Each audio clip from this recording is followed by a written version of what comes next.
आपका स्वागत है। मैं वीना ठाकुर। सबसे पहले एक नजर आज के मुख्य समाचारों पर।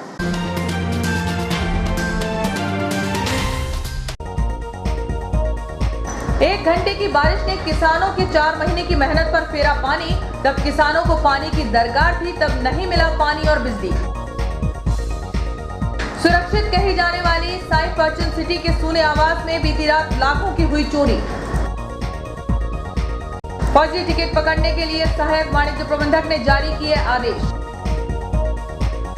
प्राइवेट स्कूल एसोसिएशन के पदाधिकारी अपनी समस्या को लेकर मिले जिला शिक्षा अधिकारी से। पुलिस चौकी भवन में संचालित हो रहा स्वास्थ्य केंद्र।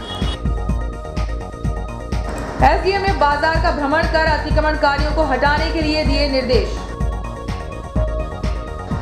और प्रधानमंत्री आवास का हितग्राहियों का सपना टूटेगा, इसका किसी के पास जवाब नहीं। अब खबरें विस्तार से। रविवार की शाम को शहर सहित आसपास के ग्रामीण अंचलों में हुई लगभग 1 घंटे की तेज बारिश ने धान की फसल आड़ी ही नहीं की बल्कि जमीन पर बिछा दी। बारिश इतनी जोरदार थी कि खेत पानी से लबालब हो गए। फसल आड़ी होने से किसानों को लगभग 40% से अधिक नुकसान होने की आशंका है। रविवार की शाम को शहर के सहित आसपास के ग्रामीण अंचलों में हुई लगभग 1 घंटे की तेज बारिश ने धान की फसल आड़ी ही नहीं की बल्कि जमीन पर बिछा दी। बारिश इतनी जोरदार थी कि खेत में पानी से लबालब हो गए। फसल आड़ी होने से किसानों को लगभग 40% से अधिक नुकसान होने की आशंका और लुटा पिटा किसान हजारों की उम्मीद लिए बैठा है। ऐसे अनेक किसान भी हैं जो खेतों को सिकनी पर लेकर अपने परिवार के भरण पोषण के सपने देखता है, लेकिन वर्तमान स्थिति में तो ऐसे किसानों को कर्ज के भारी संकट में डाल दिया है। फसल आड़ी होने से किसानों को लगभग 40% से अधिक नुकसान होने की आशंका है। जुलाई माह में धान के पौधे रोप देता है इस आशा से कि अपने निजी जल स्रोतों के साथ आसमान से बारिश बरसेगी और खेत में लगी धान की फसल लहलहा जाएगी। लेकिन इस वर्ष मौसम की बेरुखी ने बारिश के 3 माह में पूरी तरह से किसानों को निराश किया। अच्छी बारिश नहीं होने से खेत प्यासे रहे, जिसकी सजा धान की फसल को भी झेलनी पड़ी। कम बारिश से जब किसान के खेत सूख रहे थे तो उनका ध्यान आसमान के अलावा प्रशासन के ओर भी गया था, यह सोचकर कि जलाशय से कुछ पानी मिल जाए। लेकिन इस वर्ष धान की फसल पर चारों ओर से मार पड़ी है। आसमान से पानी नहीं गिरा, प्रशासन से पानी मिला नहीं और लिए ग्रामीण क्षेत्रों में विद्युत कटौती के कारण खेत तक पानी नहीं पहुंच पाया। धान की फसल को लेकर किसान काफी उम्मीदें लगाए बैठा था, लेकिन पानी के अभाव एवं विद्युत कटौती के चलते उसकी उम्मीदों पर पूरी तरह पानी फिर गया। शासन को चाहिए कि जिन खेतों में फसल चौपट हुई है उन किसानों को तत्काल राहत पहुंचाई जाए। शासन द्वारा किसानों के नाम पर करोड़ों के सौगात की बात सामने आती है, लेकिन पोस्ट मानसून की बारिश किसानों के लिए आफत बनकर रविवार की शाम बरस पड़ी।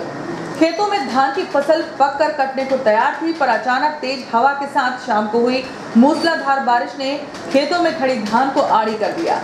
आसपास के सैकड़ों एकड़ कृषि रकबे में खड़ी धान की फसल आड़ी हो गई। भरत चौधरी ने बताया कि बारिश से सबसे अधिक नुकसान धान की पक चुकी फसलों को हुआ है। फसल आड़ी होने से दाना काला पड़ जाएगा और कमजोर होने से उत्पादन प्रभावित होगा। तेज हवा चलने और बारिश होने से धान की फसल को काफी नुकसान हुआ है। जिन खेतों में C32 किस्म की धान लगी है उस फसल को ज्यादा नुकसान है। फसल पककर 1-2 दिन में कटने को तैयार थी। मुसीबत बनकर आई बारिश ने खेतों में खड़ी फसल को बिछा दिया। यदि अब और पानी बरसा तो लगभग पूरी तरह फसल खराब हो जाएगी। यदि धूप निकलती है और मौसम खुला रहता है तो लगभग 40% ही नुकसान हो सकता है। बताया जा रहा है कि केसला खुर्द, रामपुर, पाहनबर्री, मरोड़ा, बिचुआ, रूपापुर, सोनतलाई, गुर्रा, चिल्लई सहित अनेक क्षेत्रों में बारिश ने खरीफ की फसल को नुकसान पहुंचाया है। इटारसी विभाग के अंतर्गत हजारों एकड़ कृषि भूमि पर किसान लुटा पिटा हजारों की उम्मीद लिए बैठा है। ऐसे अनेक किसान भी हैं जो खेतों को सिकनी पर लेकर अपने परिवार के भरण पोषण के सपने देखता है, लेकिन वर्तमान स्थिति में तो ऐसे किसानों को कर्ज के भारी संकट में डाल दिया है। शहर में सुरक्षित माने जाने वाली कॉलोनियों में से एक साई फॉर्च्यून सिटी में चोर अलर्ट है। यहाँ एक सोने आवास का ताला तोड़कर चोरों ने लगभग 3 लाख के आभूषण और नकदी पर हाथ साफ कर दिया। घटना के दौरान परिवारों के सभी सदस्य इंदौर गए हुए थे। शहर में चोरों के हौसले बुलंद हैं। यही वजह है कि अक्सर चोरी की घटनाएं सामने आ रही हैं। अब सोना सांवरी ग्राम से जुड़ी साई फॉर्चून सिटी कॉलोनी निवासी 31 वर्षीय रेलवे कर्मचारी आलोक तोमर के सूने आवास पर चोरों ने धावा बोल दिया, जहां से दरवाजे का सेंटर लॉक तोड़कर चोरों ने लगभग 3 लाख के आभूषण पर हाथ साफ कर दिया। रेल कर्मी की पत्नी मेघा तोमर के अनुसार वह पिछले रविवार को परिवार सहित इंदौर गए थे, जहां से 1 हफ्ते बाद रविवार को घर पहुंचे तो दरवाजे का ताला टूटा हुआ मिला। घर के भीतर रखा सामान भी अस्त व्यस्त होने के साथ अलमारी में रखे हुए आभूषण और 2500 रुपए गायब मिले। महिला के अनुसार आभूषणों की कीमत लगभग 3 लाख रुपए बताई जा रही है। हम लोग इंदौर गए थे पिछले संडे जी। उसके बाद हम आए, ये 7 बजे मतलब घर आ चुके थे जी। आके देखा तो गेट में इंदौर का लॉक तो लगा था, ये था जाली वाला गेट इंटरलॉक खुला। घर में देखा चोरी हो गई, 2.5-3 लाख की ज्वेलरी थी, 2-2.5 हज़ार रुपये थे। साई फॉर्चून सिटी पुलिस थाने में कर दी। दरअसल साई फॉर्चून सिटी कॉलोनी सुरक्षित कॉलोनियों में मानी जाती है, क्योंकि कॉलोनी के चारों ओर दीवार का घेरा है, तो वहीं गेट पर चौकीदार की व्यवस्था रहती है। बावजूद इसके चोरी होना बड़ा सवाल है। कॉलोनी में तोमर निवास पर चोरी की कोई पहली घटना नहीं है, बल्कि इसके पूर्व फेज 2 में रहने वाले शिक्षक के घर में भी चोरी हो चुकी है। इस संबंध में जब कॉलोनी की समिति के सचिव संजय मनवारे से बातचीत की गई तो उन्होंने कहा कि सोना सांवरी गांव और कॉलोनी में चोर सक्रिय हैं, यहाँ सीसीटीवी कैमरे अथवा पुलिस चौकी की व्यवस्था होनी चाहिए। पुरानी इटारसी क्षेत्र में संचालित पुलिस चौकी के स्थान पर शहरी प्राथमिक स्वास्थ्य केंद्र संचालित होने लगा है। पूर्व में यह स्वास्थ्य केंद्र देवल मंदिर के पास वार्ड क्रमांक 4 में किराए के भवन में संचालित हो रहा था। अब पुलिस चौकी बंद होते ही क्षेत्र के अपराधी बेखौफ हो चुके हैं। मरीजों के बेहतर उपचार को लेकर पुरानी इटारसी स्थित देवल मंदिर के पास वार्ड क्रमांक 4 निवासी उमा गालर के भवन में किराए से शहरी प्राथमिक स्वास्थ्य केंद्र पिछले कुछ वर्षों से संचालित किया जा रहा था, लेकिन अब स्वास्थ्य केंद्र के लिए शासकीय भवन मिल चुका है। सूखा सरोवर क्षेत्र में यह वही भवन है जहां पहले पुलिस चौकी संचालित थी। अस्पताल प्रबंधन के अनुसार किराए के भवन में जगह कम होने के कारण यहां आने वाले मरीजों को परेशानी का सामना करना पड़ता था, लेकिन अब यह स्वास्थ्य केंद्र बड़ी जगह में संचालित होने लगा है। खास बात यह है कि अब उक्त भवन का किराया भी नहीं देना पड़ेगा। हालांकि इतना जरूर है कि पहले पुरानी इटारसी के मध्य क्षेत्र में संचालित होने के कारण मरीजों को अधिक दूर नहीं जाना पड़ता था, लेकिन अब ट्रैक्टर स्कीम, तवा कॉलोनी सहित अन्य आसपास के मरीजों के लिए स्वास्थ्य केंद्र काफी दूर पड़ जाएगा। दरअसल पुरानी इटारसी से जिस भवन में स्वास्थ्य केंद्र संचालित होने लगा था, वहां पहले पुलिस चौकी संचालित की जा रही थी, जिसका विधिवत लोकार्पण जनप्रतिनिधियों एवं पुलिस के आला अधिकारियों की मौजूदगी में हुआ था। चौकी खोलने का मुख्य उद्देश्य उक्त क्षेत्र में होने वाले क्राइम को कंट्रोल करना था। शुरुआत में चौकी का संचालन भी हुआ था, लेकिन बाद में यहाँ कोई भी पुलिसकर्मी नजर नहीं आता था। अब हालात यह है कि चौकी पूरी तरह बंद हो चुकी है, ऐसे में यहाँ अपराधी अलर्ट हो चुके हैं। यही वजह है कि हाल ही में इस क्षेत्र में मारपीट की घटनाओं सहित अन्य आपराधिक घटनाएं बढ़ चुकी हैं। इस संबंध में जब डॉक्टर श्यामा प्रसाद मुखर्जी शासकीय अस्पताल के अधीक्षक डॉक्टर R.K. चौधरी से बातचीत की गई तो उन्होंने कहा कि विधायक और अनुविभागीय अधिकारी के माध्यम से स्वास्थ्य केंद्र को सूखा सरोवर की पुलिस चौकी भवन में शिफ्ट किया गया है, क्योंकि जहां पहले स्वास्थ्य केंद्र संचालित हो रहा था वहां जगह कम होने से मरीजों को परेशान होना पड़ रहा था। लखीमपुर खीरी में किसानों के साथ हुई बर्बरता एवं नरसंहार के विरोध में नगर कांग्रेस द्वारा कैंडल मार्च निकाला गया। इसके साथ ही जयस्तंभ चौक पर मृतकों को श्रद्धांजलि दी गई। स्थानीय जयस्तंभ चौक पर इटारसी के कांग्रेस जनों द्वारा उत्तर प्रदेश में हुई घटना के विरोध में कांग्रेस जन एकत्रित हुए। भारी संख्या में कांग्रेसियों ने अपने अपने वक्तव्य में जमकर मोदी सरकार और योगी सरकार की किसान विरोधी एवं जन विरोधी नीतियों को आड़े हाथों लिया और साथ ही केंद्रीय गृह राज्य मंत्री अजय मिश्रा के बेटे के द्वारा की गई हत्या नरसंहार की घोर निंदा की गई एवं मृतक किसानों के प्रति अपनी संवेदना व्यक्त करते हुए मोमबत्तियां जलाकर उन्हें श्रद्धांजलि अर्पित की तथा अंत में सभी ने दिवंगत आत्माओं की शांति के लिए 2 मिनट मौन रखा गया।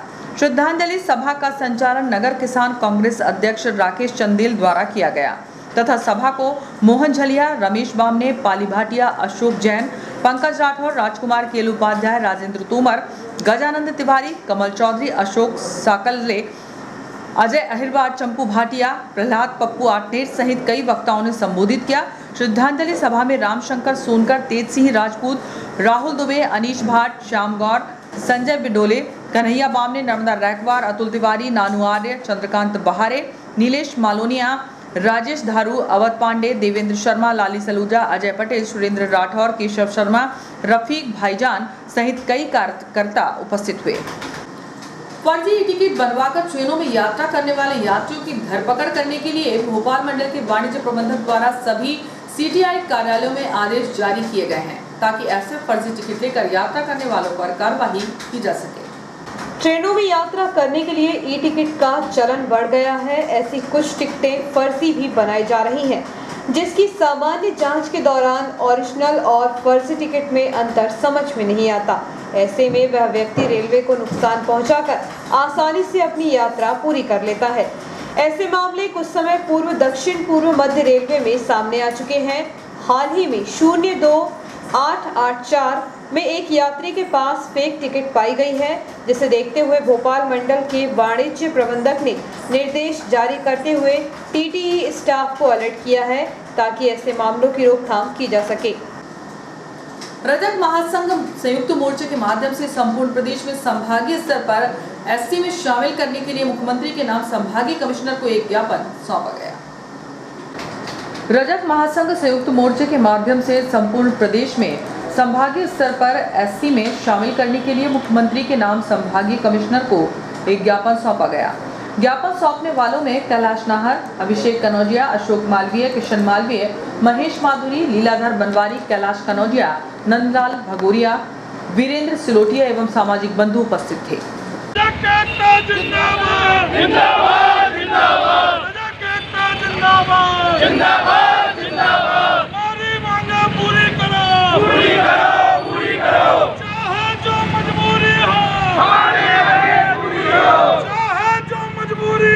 हमारी मांगे पूरी हो। संत बाबा की जय। रजक एकता जिंदाबाद जिंदाबाद जिंदाबाद जिंदाबाद। रजक एकता जिंदाबाद जिंदाबाद जिंदाबाद। संयुक्त मोर्चा जिंदाबाद जिंदाबाद जिंदाबाद जिंदाबाद जिंदाबाद। संयुक्त मोर्चा जिंदाबाद जिंदाबाद जिंदाबाद। हमारी मांगे पूरी करो पूरी करो पूरी करो। हमारी मांगे पूरी करो पूरी करो पूरी करो। गड़गा बाबा की जय। गड़गा बाबा की जय। रजक एकता जिंदाबाद जिंदाबाद जिंदाबाद। रजक एकता जिंदाबाद जिंदाबाद जिंदाबाद। हमारी मांगे पूरी करो। अभिषेक कनौजिया। मध्य प्रदेश, संपूर्ण मध्य प्रदेश में हम 3 जिले सीहोर, रायसेन और भोपाल में एससी में आते हैं, बाकी अन्य जिलों में ओबीसी में आते हैं। विगत कई वर्षों से हमारे समाज के वरिष्ठ रहे हैं जो उन्होंने काफ़ी आवेदन, निवेदन, ज्ञापन सब दिया सरकारों को, लेकिन किसी प्रकार से हमारी मांगे पूरी नहीं हो पाती। हमको एक धारा में पिरोनक काम कोई भी सरकार नहीं कर रही है। या तो हम सभी को एससी करें या उन 3 जिलों से भी दर्जा हटाएं। समानता का अधिकार सभी को मिलना चाहिए। उसी के लिए हमने सभी संगठनों ने मिलकर संयुक्त मोर्चा बनाया है और मध्य प्रदेश स्तर पे हर संभाग में एक ही समय पे कलेक्टर और कमिश्नर को ज्ञापन देने का काम कर रहे हैं। डॉक्टर श्यामा प्रसाद मुखर्जी शासकीय अस्पताल में मरीजों की संख्या बढ़ने लगी है, लेकिन ओपीडी, आईपीडी पर्ची के लिए एकमात्र ही काउंटर संचालित किया जा रहा है। ऐसे में मरीजों को पर्ची बनवाने के लिए घंटों तक लंबी कतार में खड़ा होना पड़ रहा है। डॉक्टर श्यामा प्रसाद मुखर्जी शासकीय अस्पताल इटारसी अनुविभाग का एकमात्र शासकीय सिविल अस्पताल है। यही वजह है कि यहाँ मरीजों की भीड़ हमेशा ही रहती है, लेकिन वर्तमान में सर्दी, खांसी और वायरल फीवर फैलने से अस्पताल में मरीजों की संख्या काफ़ी बढ़ गई है, लेकिन यहाँ पर मात्र एक ही ओपीडी काउंटर संचालित है, जबकि नियमानुसार पूर्व में 2 ओपीडी काउंटर प्रारंभ किए गए थे ताकि महिलाएं और पुरुष मरीज अलग अलग काउंटर से ओपीडी एवं आईपीडी पर्ची बनवा सके। लेकिन मरीजों को ग्रीन नेट के नीचे घंटों तक कतार में खड़े रहकर पर्ची बनवानी पड़ती है। इसका मतलब यही हुआ कि इलाज कराने के पहले 1 घंटा कतार में खड़े रहकर पर्ची बनवाओ, इसके बाद ही इलाज मिलेगा। ऐसे में यदि कोई गंभीर मरीज आ जाए तो उसका भगवान ही मालिक है। उल्लेखनीय है कि कई गर्भवती महिलाएं भी जांच कराने के लिए अस्पताल पहुंचती हैं। पर्ची बनवाने के लिए खड़ी उक्त महिलाएं यदि चक्कर खाकर गिर पड़े तो बड़ी घटना से भी इनकार नहीं किया जा सकता। शासकीय अस्पताल में यदि बिजली गुल हो जाए तो ओपीडी के लिए जनरेटर की सुविधा भी नहीं है। ऐसे में चिकित्सकों को अंधेरे में बैठकर मरीजों की जांच करनी पड़ती है। दरअसल सोमवार को भी ओपीडी समय पर बिजली गुल रही। ऐसे में जहां कंप्यूटर से ओपीडी पर्ची नहीं बन पाई तो वहीं चिकित्सक कक्ष में अंधेरा होने के कारण बमुश्किल मरीजों की जांच एवं आवश्यक दवाएं चिकित्सकों द्वारा लिखी गई। ऐसे ही अंधेरे में मरीजों को इंजेक्शन लगाने पड़े तो दवाइयां भी इसी प्रकार वितरित की गई। मरीजों को एक्सरे के लिए भी परेशान होना पड़ा। समीपस्थ ग्राम भट्टी में पिछले कई दिनों से ट्रांसफार्मर डीपी खराब होने के बाद अब जब विद्युत वितरण कंपनी द्वारा उसे दुरुस्त कर दिया गया तो अब विधायक प्रतिनिधि और एक कांग्रेस नेता के बीच श्रेय लेने की होड़ मच गई है। ग्राम भट्टी में डीपी को लेकर राजनीति इस हद तक गर्मा गई कि श्रेय लेने की होड़ में एक दूसरे को नीचा दिखाने में कोई नहीं चूक रहा। एक और कांग्रेस के नेता उक्त डीपी को लेकर अपनी पीठ ही नहीं थपथपा रहे बल्कि भाजपा विधायक प्रतिनिधि को नीचा दिखाने का कोई मौका नहीं चूक रहे। मामला है ग्राम भट्टी में एक डीपी खराब होने के बाद कांग्रेस नेता अपने साथ कुछ समर्थकों को लेकर विद्युत मंडल पहुंचे थे, जहां उन्होंने अधिकारियों से डीपी को जल्द दुरुस्त करने की मांग रखी थी। इसी बीच विधायक प्रतिनिधि द्वारा भी प्रशासन के माध्यम से डीपी ठीक करने का अनुरोध किया गया था। मामला प्रशासन के पाले में था और प्रशासन ने स्थानीय ग्रामीणों की समस्या और शिकायतों के आधार पर तत्काल हल करा दिया। समस्या हल हो गई, लेकिन इसके बाद श्रेय लेने की होड़ लग गई। सोशल मीडिया पर पिछले 3 दिनों से यह बहस चल रही है। शहरी एवं ग्रामीण क्षेत्रों में संचालित आंगनबाड़ी केंद्रों में कार्यरत स्टाफ के द्वारा कुपोषित बच्चों को स्वस्थ करने के लिए उनके घर जाकर कुपोषण की बीमारी का शिकार बच्चों को पोषण आहार खिलाया जा रहा है, जिससे कि कुपोषित बच्चे जल्दी पोषण आहार खाकर स्वस्थ एवं तंदुरुस्त हो सके। शहरी एवं ग्रामीण क्षेत्रों में संचालित आंगनवाड़ी केंद्रों में कार्यरत स्टाफ के द्वारा कुपोषित बच्चों को स्वस्थ करने के लिए उनके घर जाकर कुपोषण की बीमारी का शिकार बच्चों को पोषण आहार खिलाया जा रहा है, जिससे कि कुपोषित बच्चे जल्दी पोषण आहार खाकर स्वस्थ एवं तंदुरुस्त हो सके। होशंगाबाद जिला कलेक्टर नीरज कुमार सिंह के निर्देश पर महिला एवं बाल विकास द्वारा शहरी एवं ग्रामीण क्षेत्रों में संचालित सभी आंगनवाड़ी केंद्रों के तहत कुपोषित बच्चों को पोषण आहार उनके घर पर ही आंगनवाड़ी स्टाफ द्वारा खिलाया जा रहा है। यह अभियान अक्टूबर माह से लेकर 14 नवंबर तक नियमित रूप से चलाया जा रहा है। इसके अंतर्गत सोमवार को पुराने इटारसी क्षेत्र स्थित हाउसिंग बोर्ड कॉलोनी के वार्ड क्रमांक 3 में संचालित आंगनवाड़ी केंद्र क्रमांक 8 में आने वाले कुपोषित बच्चों के घर पर जाकर आंगनवाड़ी केंद्र की पर्यवेक्षक कंचन एवं आंगनवाड़ी कार्यकर्ता प्रमिला द्विवेदी एवं सहायिका निर्मला मोले की टीम द्वारा उसी क्षेत्र के 3 कुपोषित बच्चों के घर पहुंचकर पोषण आहार उन बच्चों को खिलाया गया, ताकि यह बच्चे कुपोषण की बीमारी से निजात पाकर जल्द स्वस्थ हो सके। वक्त एक ब्रेक का, ब्रेक के बाद खबरें जारी हैं।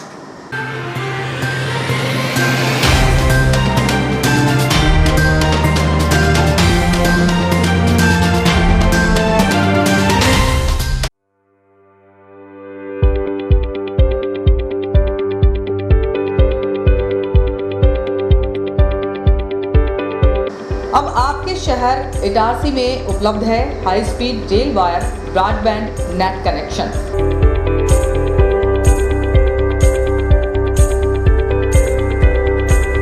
बेहतर सर्विस के साथ आज ही रेल वायर ब्रॉडबैंड कनेक्शन प्राप्त करने के लिए अपने नजदीकी गेटवे केबल ऑपरेटर से संपर्क करें।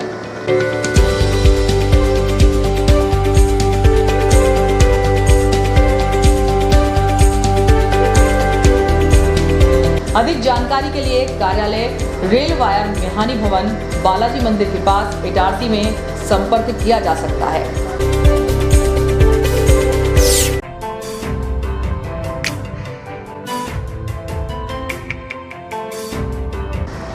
Balaji traders and supplier cement, गिट्टी, रेत, लोहा, ईंट के थोक एवं फुटकर विक्रेता। हमारे यहाँ भवन निर्माण से संबंधित सभी सामग्रियों का विक्रय किया जाता है एवं सभी कंपनियों के सामान उपलब्ध हैं। यहाँ पर बारदाने भी बेचे जाते हैं। हमारे यहाँ 4 व्हीलर वाहन भी एसी, नॉन एसी उपलब्ध हैं। ट्रैक्टर ट्रॉली भी किराए पर दिए जाते हैं। हमारा पता है कृषि उपज मंडी के पास national highway Kheda Itarsi. Proprietor Rajendra Chaure, Raju भाई।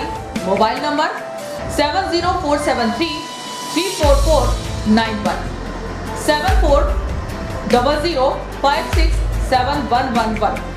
अल्ट्राटेक सीमेंट के लिए संपर्क करें Patel sales agency, new market, nearby SBI bank, old Itarsi. Hemant Kumar Patel, mobile number 9827330002।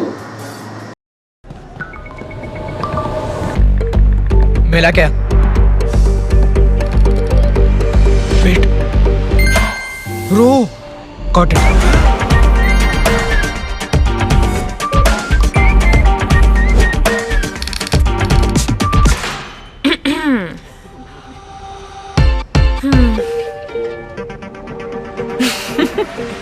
अरे कनेक्ट कर ले, कोई लोड नहीं, उनको भी बुला लो। नया एयरटेल एक्सट्रीम फाइबर कनेक्ट करे up to 60 devices at super fast speed, तो अब कोई लोड नहीं। एयरटेल स्ट्रीम फाइबर अब इटारसी शहर में उपलब्ध। कनेक्शन प्राप्त करने के लिए आज ही संपर्क करें। हमारा पता है Airtel office near Axis bank, Deshbandhupura, Itarsi. Phone number 07572470001, mobile number 9993925163, 8770049832, 9479775949, email address webagency@gmail.com।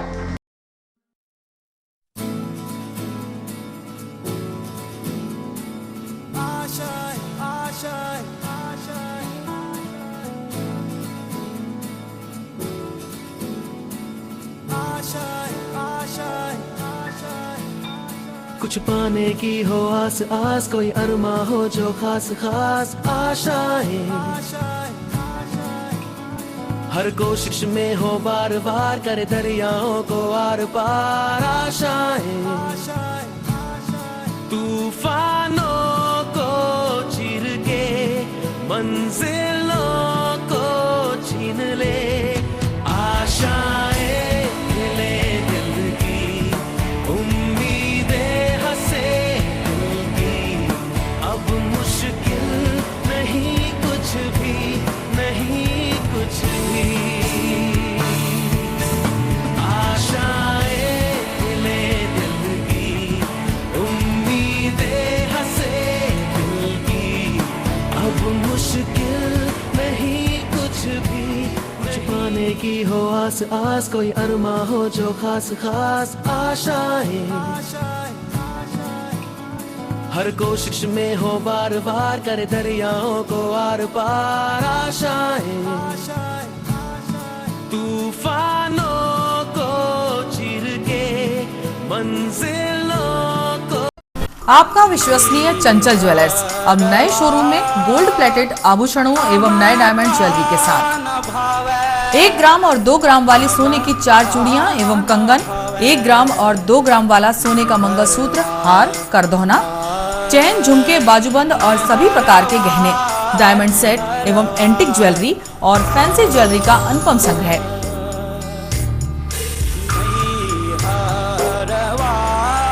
दुल्हन सेट किराए पर उपलब्ध है।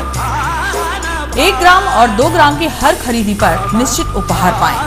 1 ग्राम ज्वेलरी मात्र 2000 रुपए में, 2 ग्राम ज्वेलरी मात्र 4000 रुपए में, 3 ग्राम ज्वेलरी मात्र 6000 रुपए में, 4 ग्राम ज्वेलरी 8000 रुपए में, 5 ग्राम ज्वेलरी मात्र 10000 रुपए में। हमारा नवीन पता है चंचल jewellers, Guru Nanak complex, Bharat talkies road, Itarsi. Mobile 09893054377। अब साधारण पानी और आम वाटर फिल्टर से अपने स्वास्थ्य को खतरे में न डालें। फ्रेस्को इंट्रोड्यूस करते हैं लेटेस्ट टेक्नोलॉजी पर आधारित क्लीन, क्लियर और pure water solution RO, reverse osmosis water treatment system, साधारण और UV वाटर प्यूरिफायर केवल पानी को पार्टली ही क्लीन कर पाते हैं, जबकि RO रिवर्स ऑस्मोसिस एक जटिल बायोलॉजी प्रक्रिया है जो देती है clean and safe drinking water, जो हैवी सॉल्ट और हानिकारक मिनरल्स को दूर कर पानी का स्वाद बढ़ाते हैं। हाई ब्लड प्रेशर, किडनी में स्टोन, डाइजेशन और गैस्ट्रिक प्रॉब्लम को दूर रखती है। बोरवेल के पानी और साधारण जल प्रदाय के पानी को प्रोसेस कर प्योर क्वालिटी ड्रिंकिंग वाटर बनाती है। इनमें किसी तरह का कोई केमिकल उपयोग नहीं होता। तो अब जल ही जीवन नहीं बल्कि प्योर क्लीन वाटर है तो जीवन है। अधिक जानकारी के लिए संपर्क करें Rajat Mishra, centre point sales, authorised service centre, 9 convent school road, near HP gas agency, Itarsi, 07572404747। ज्यादा बचपन से ही हमें ज्यादा कैसे मिले, इसे जांचने और परखने की समझ होती है, और इसी जांच और परख से हमें मिलता है फायदा। ज्यादा स्टोरेज का फायदा, ज्यादा कन्वीनियंस का फायदा, ज्यादा कंफर्ट का फायदा, ज्यादा स्पेस का फायदा, ज्यादा माइलेज का फायदा। अब तक 10 लाख से भी ज्यादा परिवारों ने ये सारे फायदे पाए हैं। तो आइए आप भी जांचिए, परखिए और फायदा पाइए। TVS जुपिटर, ज्यादा का फायदा। तो आज ही विजिट करें ताज TVS शोरूम, नागपुर रोड, पुराने इटारसी। फोन नंबर 266282 और मोबाइल नंबर 80691399213 और दूसरा मोबाइल नंबर 9425039583।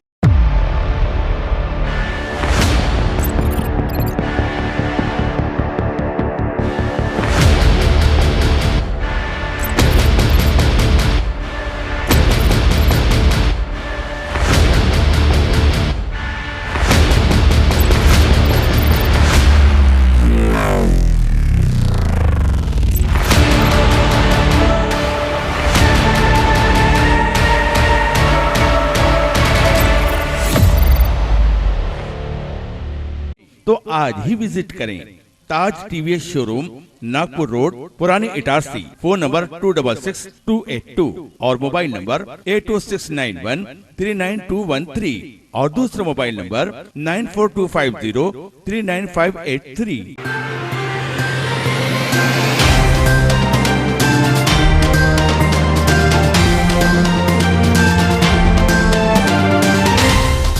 नमस्कार, ब्रेक के बाद समाचारों में एक बार फिर आपका स्वागत है। मैं रोशनी सिंह।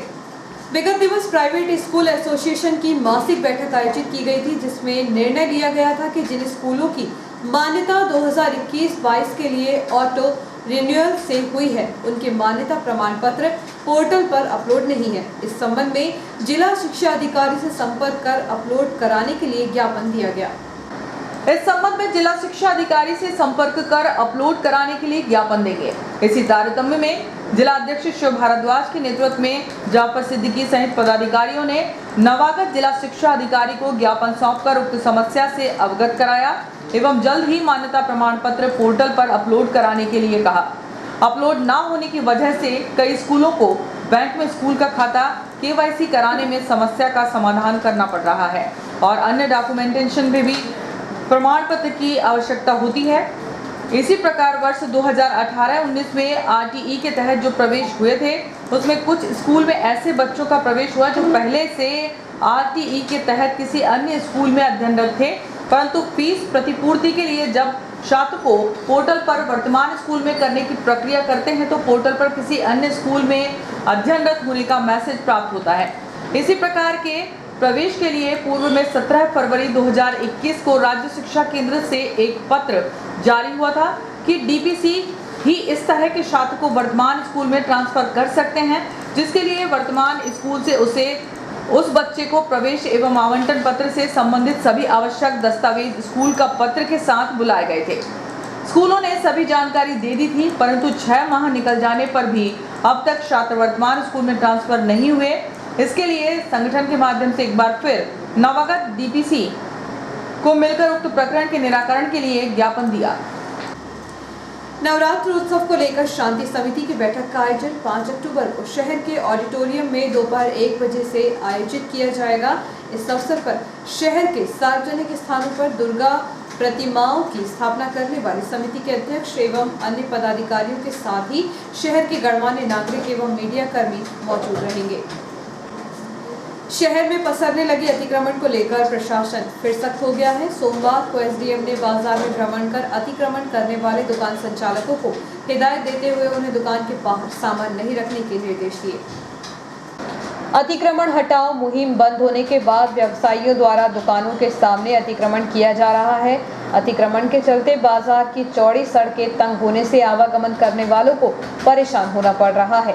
वहीं हाथ ठेला फल व्यवसायियों द्वारा भी सड़कों पर ही ठेले खड़े कर फल बेचे जा रहे हैं, जिसे देखते हुए सोमवार को एसडीएम एमएस रघुवंशी के नेतृत्व में नगरपालिका की टीम बाजार की सड़कों पर पहुंची, जहां सड़कों पर खड़े कुछ फल व्यवसायियों के फल जब्त किए गए, तो वहीं दुकानों के सामने अतिक्रमण करने वाले व्यवसायियों को अतिक्रमण नहीं करने की सख्त हिदायत दी गई। इस दौरान उन्होंने कहा कि अतिक्रमणकारियों को समझाइश दी जा रही है, इसके बाद भी उन्होंने मनमानी की तो उनके खिलाफ कार्रवाई की जाएगी। शारदीय नवरात्र प्रारंभ होने के लिए अभी 2 दिन शेष है, लेकिन सल्कनपुर स्थित बीजासन देवी दरबार में पहुंचने के लिए भक्तों का जत्था रवाना होने लगा है। सोमवार को कई पदयात्री सल्कनपुर के लिए रवाना हुए। शारदीय नवरात्र के नजदीक आने के साथ ही एक और जहां दुर्गा महोत्सव की धूम की गूंज सुनाई देने लगी है, वहीं अब देवी धामों के लिए देवी भक्तों का जत्था जय माता दी के उद्घोष करते हुए शहर एवं आसपास के पड़ोसी जिलों से पदयात्रा करते हुए जाते दिखाई देने लगे हैं। हालांकि शारदीय नवरात्र 7 अक्टूबर से है। देवी भक्तों का जत्था हाथों में ध्वजा लिए उद्घोष के साथ नेशनल हाईवे 69 पर जाते हुए दिखाई देने लगे हैं। इसी तारतम्य में पड़ोसी जिले बैतूल के ग्राम आमढाना के आधा सैकड़ा देवी भक्त पदयात्रा करते हुए सोमवार को स्थानीय खेड़ा क्षेत्र में नेशनल हाईवे 69 पर दिखाई दिए, जो कि शारदीय नवरात्र में सल्कनपुर वाली माता बीजासन के दर्शन करेंगे। इसके साथ ही इटारसी एवं आसपास के ग्रामीण क्षेत्रों से भी देवी भक्त सामूहिक रूप से जत्थे के रूप में सल्कनपुर वाली माता, मैहर वाली माता एवं अन्य देवी धामों के लिए दर्शन लाभ लेने पहुंचेंगे।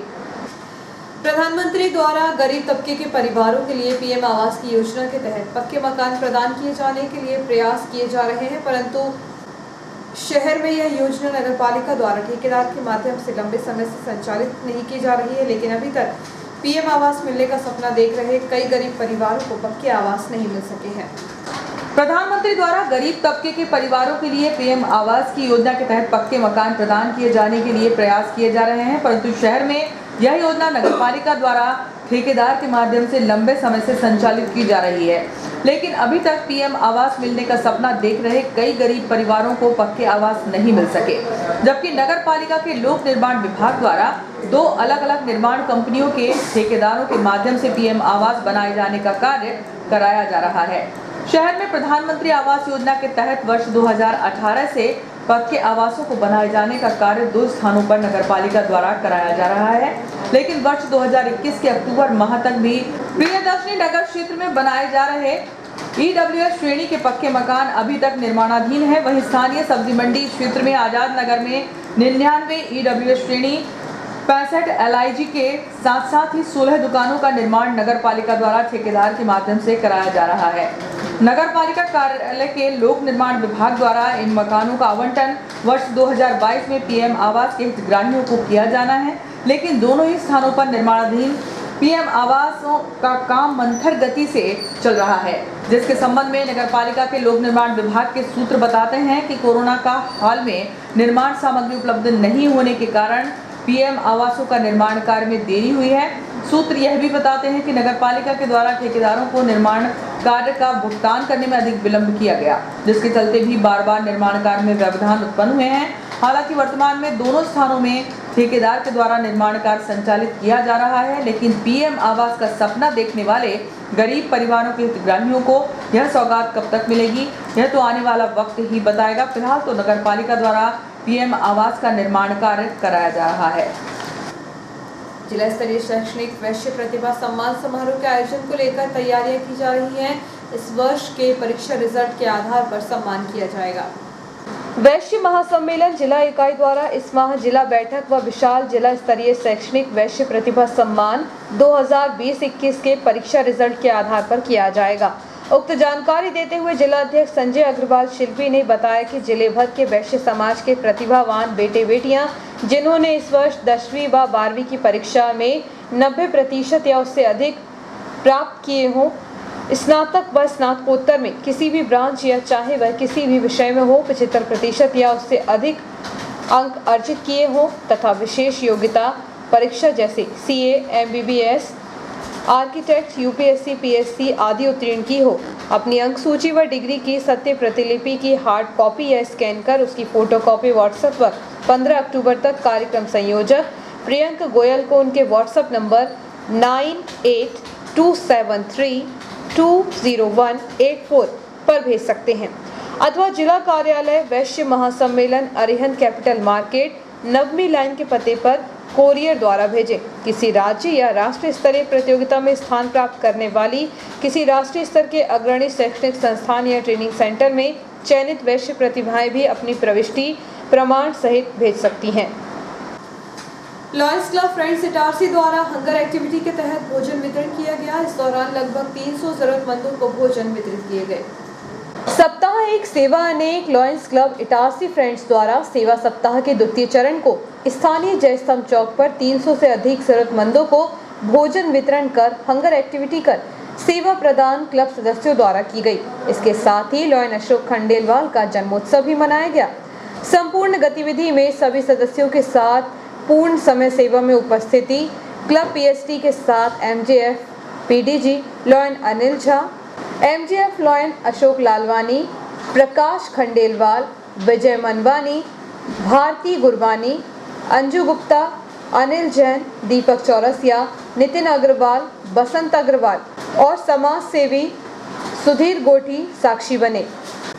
मध्य प्रदेश राज्य निर्वाचन आयोग भोपाल के निर्देशानुसार विधानसभा निर्वाचन क्षेत्र शिवनी मालवा के संक्षिप्त पुनरीक्षण 2022 के संबंध में बीएलओ की बैठक संपन्न हुई। मध्य प्रदेश राज्य निर्वाचन आयोग भोपाल के निर्देशों के परिपालन में विधानसभा निर्वाचन क्षेत्र क्रमांक 136 शिवनी मालवा के संक्षिप्त पुनरीक्षण 2022 के संबंध में स्थानीय जनपद पंचायत कार्यालय शिवनी मालवा में बीएलओ की बैठक संपन्न हुई। बैठक में निर्देश दिए गए कि नवीन मतदाताओं के नाम मतदाता सूची में शामिल किए जाने हेतु 1 जनवरी 2022 की स्थिति में प्रारूप 6 में आवेदन के साथ एक रंगीन फोटो, पता प्रमाणीकरण हेतु राशन कार्ड, बिजली बिल, किराएदार की स्थिति में किरायानामा या शपथ पत्र, जन्मतिथि प्रमाणीकरण हेतु 10वीं की अंक सूची, स्थानांतरण प्रमाण पत्र, पैन कार्ड की छाया प्रति, आधार कार्ड आदि अन्य समस्त दस्तावेजों को बीएलओ सुपरवाइजर द्वारा सत्यापित कर संलग्न करें। 18 एवं 19 आयु वर्ग के मतदाताओं के आवेदन फॉर्म पृथक से जमा कराएं। ऐसे मतदाताओं की पहचान करना जिन मतदाताओं के नाम 2 या 2 से अधिक स्थानों पर दर्ज हैं, उनके नाम को एक स्थान से विलोपित किया जाना अनिवार्य है। निर्वाचन आयोग के निर्देशानुसार 18 एवं 19 वर्ष आयु वर्ग के मतदाताओं के मोबाइल नंबर की जांच करने के उपरांत आवेदन पर सही दर्ज करें ताकि वह अपना परिचय पत्र आधार कार्ड की तरह स्वयं डाउनलोड करते हुए निर्वाचन आयोग की साइट द्वारा भेजा गया ओटीपी प्राप्त कर मतदाता परिचय पत्र डाउनलोड किया जा सके। नवीन मतदाताओं को इस बाबत ताकीद करें कि वह मोबाइल नंबर परिवर्तित न करें। डुप्लीकेट मतदाता परिचय पत्र हेतु शपथ पत्र एवं चालान अनिवार्य है। ग्राम की जनसंख्या के अनुपात में लगभग 65% व्यक्ति मतदाता के रूप में दर्ज होना अनिवार्य है। जिन मतदान केंद्रों पर महिला पुरुष लिंगानुपात रेशो कम है उसे बढ़ाना है। मतदाता सूची से नाम विलोपित किए जाने के संबंध में एवं संशोधन के संबंध में भी आवश्यक दिशा निर्देश दिए गए। बैठक में अनुविभागीय अधिकारी राजस्व शिवनी मालवा अखिल राठौर, नायब तहसीलदार महिमा मिश्रा, मास्टर ट्रेनर्स प्रकाश व्यास, निर्वाचन प्रभारी इटारसी एचके सचान, निर्वाचन प्रभारी शिवनी मालवा पंकज परसाई, दीपक जलखरे एवं समस्त बीएलओ उपस्थित थे। उक्त आशय की जानकारी निर्वाचन मीडिया प्रभारी राम मोहन रघुवंशी ने दी। और आइए देखते हैं प्रमुख खबरें एक बार फिर।